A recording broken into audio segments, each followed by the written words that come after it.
کیا جن انسان کے جسم کو نقصان پہنچا سکتے ہیں؟ انٹلیکچوئل نقصان تو ہوتا ہے، اس کی وجہ سے بعض اوقات فزیکل بھی ہو جاتا ہے، مثلا ذہن کے اوپر حاوی ہوئے اور کوئی شخص چلتے ہوئے گر گیا، لیکن یہ اتنی انی نہیں مچی ہوئی ہے ورنہ روزانہ بینکوں سے چوریاں ہو جائیں۔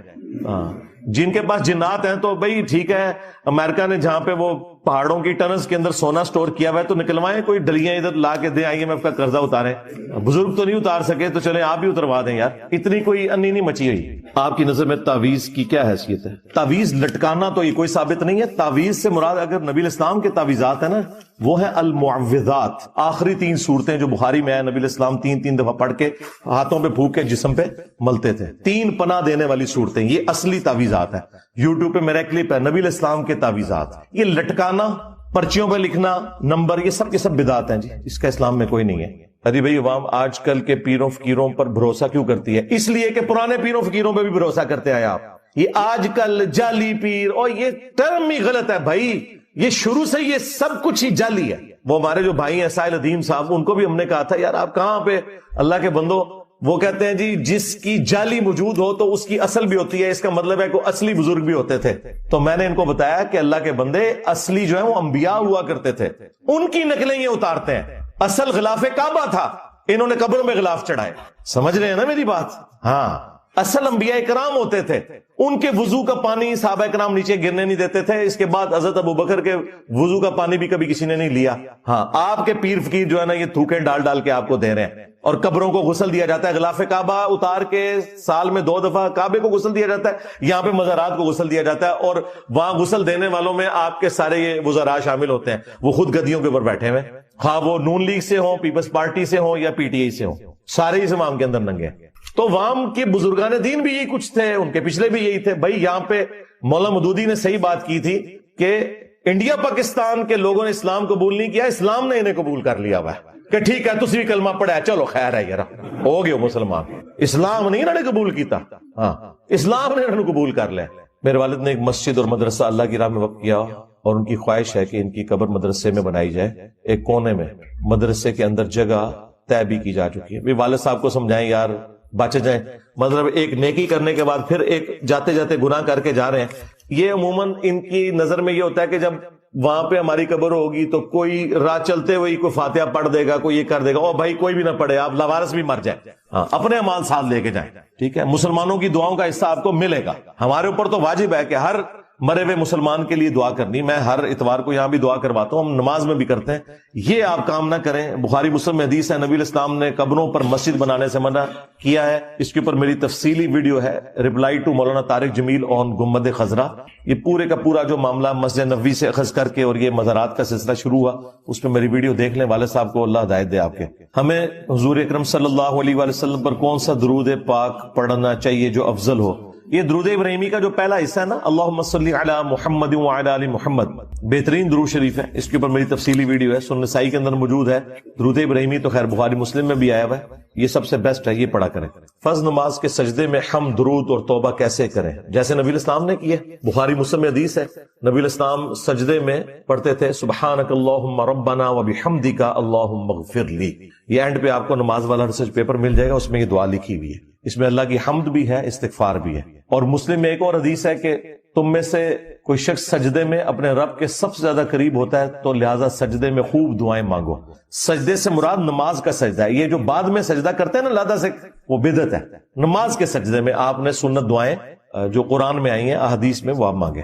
قیامت میں جب حضرت محمد صلی اللہ علیہ وآلہ وسلم امتیوں کی شفاعت فرمائیں گے تو کیا وہ مسلمان شفاعت کے بعد بھی اپنے گناہوں کی سزا بھگتیں گے؟ نہیں، گناہ کی سزا بھگت رہے ہوں گے، اس سزا کے اندر نبی علیہ السلام تخفیف کروائیں گے، جو بخاری مسلم میں آیا کہ میں جہنم کی طرف جاؤں گا اور اس طرح لوگوں کو نکالوں گا۔ یعنی مثلاً اگر کسی کی سزا نعوذ باللہ 1,00,000 سال تھی اور نبی علیہ السلام کی شفاعت سے وہ 1,000 سال پہ آ گئی، اس طرح ہوگا۔ اور جو لوگ بالکل بریک ایون پہ کھڑے ہوں گے وہ میدان محشر میں شفاعت سے بخشے جائیں گے۔ کیا جماعت کے لیے امام کے آگے ہونا لازمی ہے یا موبائل میں کسی کی لائیو جماعت کے ساتھ شامل ہو کر پڑھ سکتا ہے؟ یار یہ تو گاندھی صاحب نے ایک چوہا چھوڑا تھا، اللہ ان کو معاف کرے۔ اس طرح ہو سکتا ہے میرے بھائی؟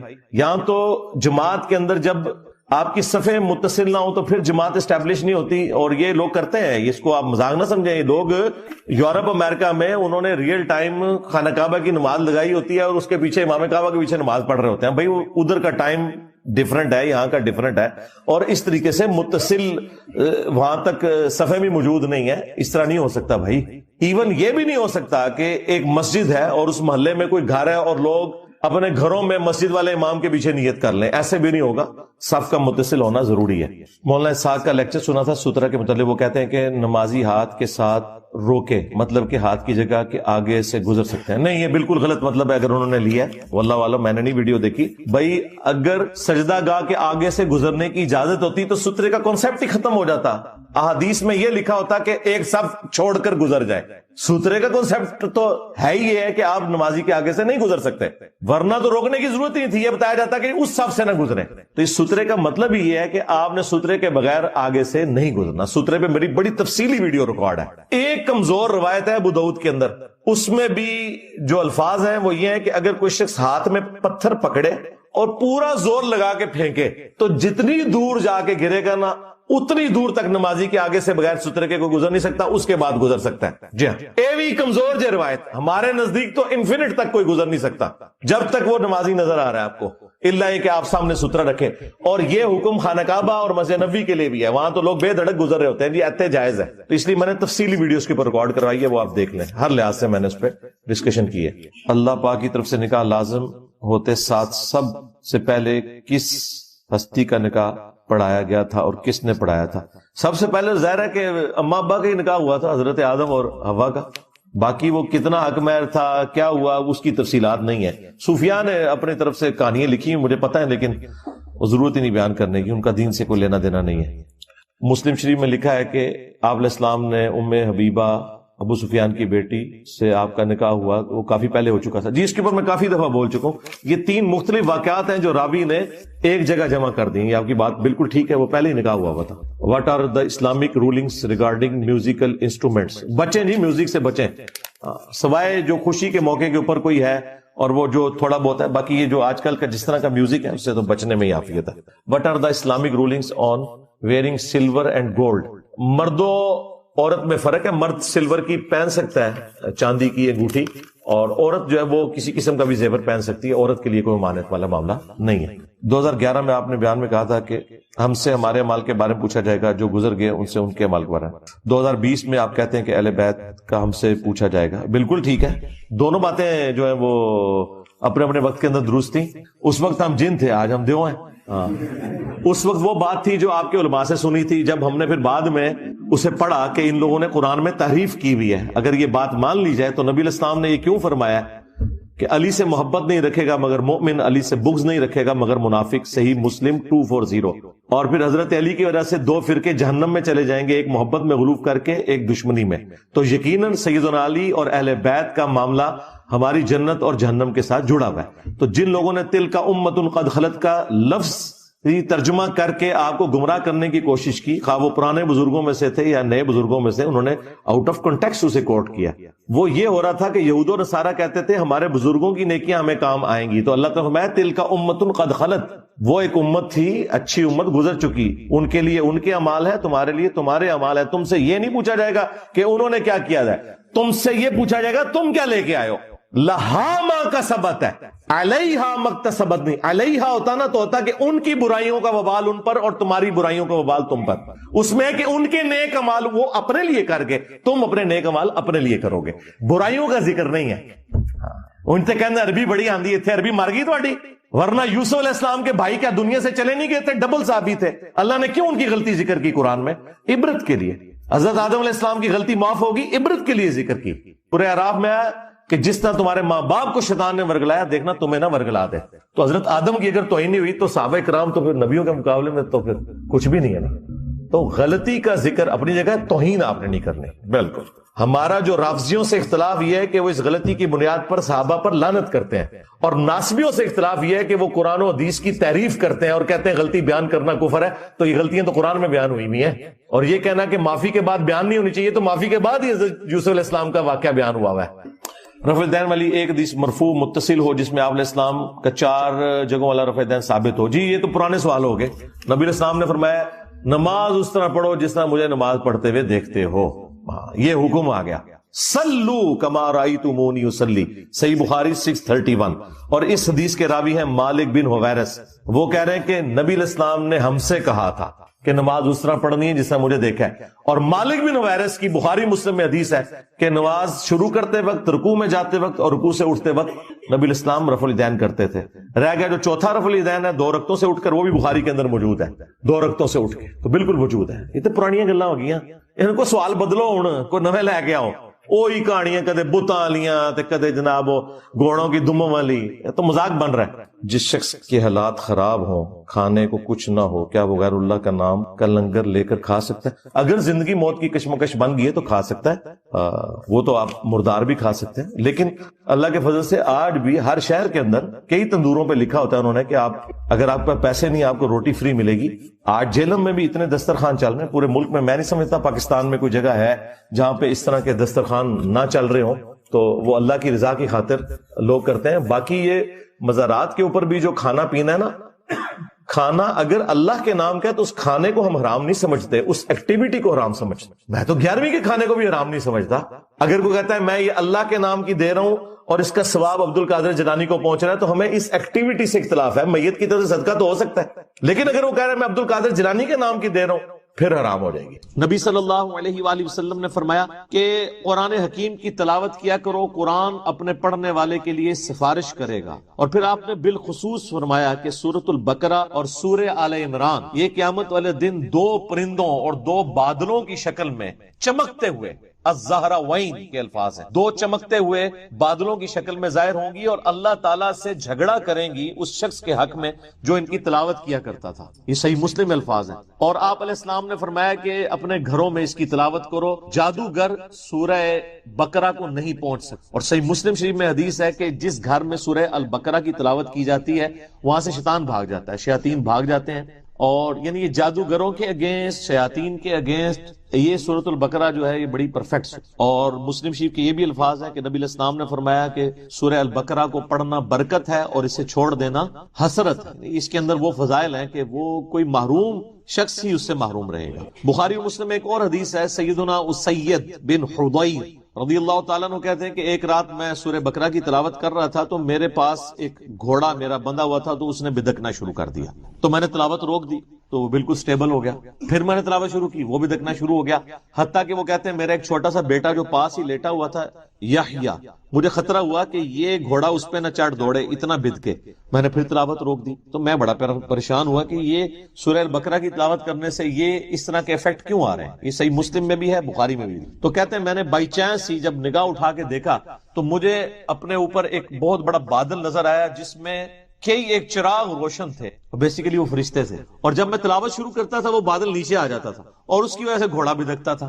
تو صبح کے وقت میں نے نبی علیہ السلام سے جب یہ واقعہ بیان کیا تو آپ علیہ السلام نے فرمایا وہ فرشتے تھے جو تمہاری تلاوت سننے کے لیے آئے تھے، اور اگر تم یہ تلاوت جاری رکھتے تو وہ زمین پہ بھی اتر آتے اور عام لوگ بھی ان کو دیکھ لیں. پھر صحیح مسلم کے اندر ایک حدیث ہے کہ قرآن حکیم کی جو آیت اعظم ہے، آپ علیہ السلام نے ابی ابن کعب سے پوچھا کہ بتاؤ قرآن کی سب سے عظمت والی آیت کون سی؟ تو انہوں نے کہا اللہ لا الہ الا هو الحی القیوم. نبی علیہ السلام اتنے خوش ہوئے کہ آپ نے اپنا مبارک ہاتھ ان کے سینے پہ مارتے ہوئے کہا کہ ابو منذر تمہیں تمہارا علم مبارک ہو. یعنی بڑی آبزرویشن ہے تمہاری کہ تم نے قرآن حکیم کی سب سے عظیم ترین آیت کو، یعنی نبی علیہ السلام کے بتائے بغیر انہوں نے آبزرو کر لیا کہ یہ آیت ہے. پھر وہ بخاری میں، وہ بھی سورۃ البقرہ میں ہے، آیت الکرسی آیت نمبر 255 ہے سورۃ البقرہ کی. پھر بخاری میں وہ بڑی لمبی حدیث ہے جو تو رات کے وقت وہ شیطان انسانی شکل میں آتا تھا. الٹیمیٹلی جب وہ پکڑا گیا تو اس نے پھر حضرت ابو ہریرہ کو چھٹکارے کے لیے اس نے کہا میں تمہیں ایک وظیفہ بتاتا ہوں، مجھے چھوڑ دو. تم ان کا میں تو نبی علیہ السلام کے پاس پیش کروں گا تمہیں. ان کو نہیں پتا تھا یہ شیطان ہے، انسانی شکل میں آیا تھا کیونکہ اس ٹائم علم غیب نہیں ہوتا تھا. یہ تو بزرگوں کو بعد میں پتا چل جاتا ہے نا. اب نبی علیہ السلام کے پاس جب آپ نے فرمایا تمہیں پتا ہے یہ 3 راتوں سے جو تمہارا مہمان بنا ہوا تھا نا چوری کرنے کے لیے جو بیت المال کی آیا تھا وہ شیطان تھا. البتہ جو اس نے جاتے ہوئے یہ بات کی نا کہ قرآن حکیم میں ایک آیت ایسی ہے کہ اگر تم رات کو بسترے پہ جاتے وقت تلاوت کر لو تو صبح تک اللہ تعالیٰ تمہاری حفاظت پہ ایک فرشتہ مامور کر لے گا. تو وہ ہے تو جھوٹا تھا، اس نے بات سے. تو اس سے ایک اصولی بات پتہ چل گئی کہ اگر کوئی جھوٹا شخص بھی صحیح بات کرے نا تو بات کو لینا چاہیے، بندے کو چھوڑ دینا چاہیے. پھر صحیح مسلم میں ایک حدیث ہے، حضرت جبرائیل علیہ السلام نبی علیہ السلام کے پاس بیٹھے ہوئے تھے تو اچانک آواز سنی، انہوں نے تو آسمان کی طرف سر اٹھایا تو کہا یا رسول اللہ صلی اللہ علیہ وآلہ وسلم، آج آسمان کا وہ دروازہ کھلا ہے جو آج سے پہلے نہیں کھلا، اور اس آسمان سے ایک فرشتہ نازل ہوا ہے جو یہ میرے پاس کھڑا ہے، آپ کو سلام عرض کر رہا ہے، اور یہ اللہ کی طرف سے ایک خاص خبر لے کے آیا ہے۔ تو پھر اس نے بتایا کہ اللہ تعالیٰ کی طرف سے آپ کو 2 نوروں کی بشارت ہو جو آپ سے پہلے کسی پیغمبر کو نہیں دیے گئے۔ نمبر 1 سورۃ الفاتحہ، اور نمبر 2 سورۃ البقرہ کی آخری 2 آیات، آمن الرسول بما انزل الیہ من ربہ والمؤمن۔ اور صحیح بخاری اور مسلم دونوں میں حدیث ہے کہ جو یہ رات کے وقت سورہ البقرہ کی آخری 2 آیات پڑھ لے گا تو اس میں جو کچھ اس نے اپنے رب سے مانگا ہے اس کو عطا کر، وہ تجدید ایمان ہے، ٹھیک ہے، اس میں سب کچھ ایمانیات ہیں، پھر دعائیں ہیں اللہ سے۔ اعوذ باللہ من الشیطان الرجیم، بسم اللہ الرحمن الرحیم، الف لام میم، اس کو ایسے ہی پڑھنا ہوتا ہے، الف لام میم نہیں ہے، یہ وہ اردو میں ہے، عربی میں سے ایسے ہی پڑھنا، 3 سے 5 الف تک کھینچنا ہوگا، لام کو بھی اور میم کو بھی، اور لام اور میم چونکہ اس کا جنکشن ہے تو میم کے اوپر تشدید بھی ہے، غنہ بھی ہو رہا ہوگا اس اعتبار سے کہ میم کی آواز۔ تو یہ حروف مقطعات ہیں، اس کے اوپر بڑے لوگوں نے تب آزمائی کی ہے، بڑی کوششیں کی ہیں، سنیوں میں بھی، شیعہ کے اندر بھی۔